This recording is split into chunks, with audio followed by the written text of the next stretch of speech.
Lucero ofreció 2 horas de concierto gratis para las mamás de la alcaldía Gustavo Amadero y agradeció el apoyo que le han brindado en sus 46 años de carrera.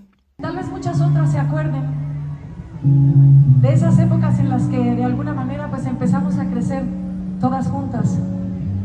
Esas épocas en las que de pronto un día decidimos tener hijos después de habernos casado. La cantante no solo interpretó sus temas más icónicos de su juventud, también recordó algunas canciones de su infancia y, por supuesto, que no podía faltar su faceta como cantante de ranchero. Al término del concierto, la prensa deseaba platicar con ella. Sin embargo, solo se limitó a enviar besos por detrás del cristal de su camioneta mientras se secaba el sudor de su frente.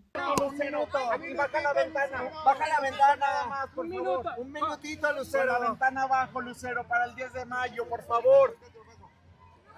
Lucero, un minuto. No vas a festejar, Lucero. Lucero, rápido. Un minuto. Estuvimos 2 horas aquí.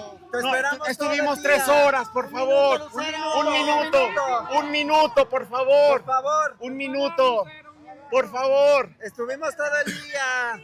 Mira, tú sal y aquí, y nosotros así, por favor. Estuvimos aquí desde las 5. Lucero. Para Grupo Fórmula, Berenice Ortiz.